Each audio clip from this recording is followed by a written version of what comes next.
எல்லாருக்கும் நமஸ்காரம். அம்பாலோட பரிபூர்ண அனுகிரகத்துல இன்னைக்கு சௌந்தர்யலஹரியோட 28வது ஸ்லோகம் பார்க்க போறோம்.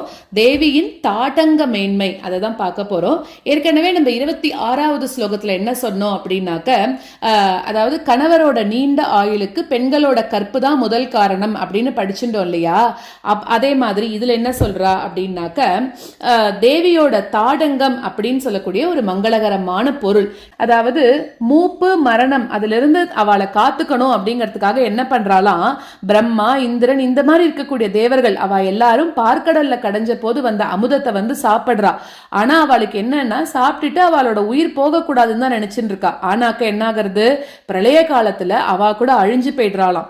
ஆனா இவர் என்ன பண்ணார், சிவன் என்ன பண்றார், உயிரையே போகக்கூடிய ரொம்ப விஷத்தோட இருக்கக்கூடிய ஆழகால விஷம் அந்த அதை சாப்பிட்ட போது கூட இவருக்கு அழிவு அப்படிங்கறதே இல்லையாம். ஏன் அப்படின்னா, அதுக்கு அம்பாள் காதுல போட்டு இருக்கக்கூடிய தாடங்கத்தோட மேன்மைதான் அப்படின்னு சொல்றா.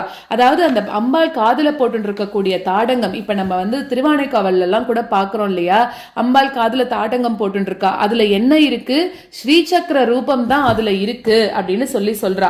சோ தாடங்கம்ல அம்பிகை வந்து ஸ்ரீசக்கரத்தையே தரிச்சுட்டு இருக்காளாம். அதாவது லலிதா சகஸ்ரநாமம், திரிஷதி இதெல்லாம் படிச்சு சிவப்பு புஷ்பமால அர்ச்சனை செஞ்சுட்டு வந்தோம் அப்படின்னாக்க கணவருக்கு வந்து தீர்க்க ஆயுள வந்து ஒரு ஸ்திரீயானவள் சம்பாதிச்சு கொடுக்க முடியும் அப்படின்னு சொல்றா. அதெல்லாம் போக இங்க பரமசிவனுக்கு ஏன் அவ்வளோ ஆயுஸ் இருக்கு, அவரோட அந்த விஷத்தை குடிச்சு கூட வந்து அவருக்கு அந்த அழிவுங்கிறது இல்ல அப்படின்னாக்க அதுக்கு காரணம் அம்பாள் காதுல போட்டு இருக்கக்கூடிய தாட்டங்கம், அந்த தாட்டங்கத்துல இருக்கக்கூடிய ஸ்ரீசக்கர ரூபம் தான் அப்படின்னு சொல்றா.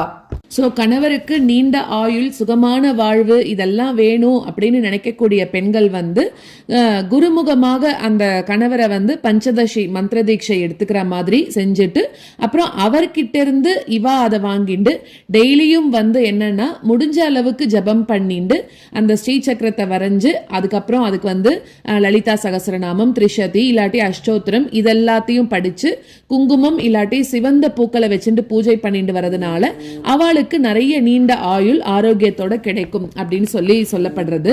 சோ இந்த ஸ்லோகத்துக்கு இணையான இருக்கக்கூடிய லலிதா சகஸ்ரநாம நாமாக்கள் காமேஸ்வர பிராணநாடி, காமேஸ்வரனோட பிராணனாக இருக்கக்கூடியவள்.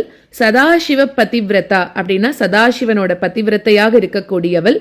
காமேஸ்வர காமேஷ பத்த மாங்கல்ய சூத்திர சோபித கந்தரா அப்படின்னா காமேஸ்வரர் கழுத்துல கட்டின தாலியை எப்பவும் போட்டு இருக்கக்கூடியவள், எப்பவும் மங்களகரமாக இருக்கக்கூடியவள் அப்படின்னு அர்த்தம்.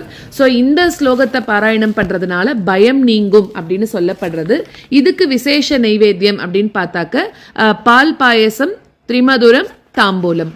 सुधामप्यास्वाद्य प्रतिभयजरा मृत्युहरिणीं विपद्यन्ते विश्वे विदिशतमकाध्यादिविशदः करालं यक्ष्वेलं कबलितवतः कालकलना न शम्भोस्तन्मूलं तव जननि ताटङ्गमहिमा सुधामप्यास्वाद्य प्रतिभयजरा मृत्युहरिणीं विपद्यन्ते विश्वे विदिशतमकाध्यादिविशदः करालं यक्ष्वेलं कबलितवतः कालकलना न शम्भोस्तन्मूलं तव जननि ताटङ्गमहिमा।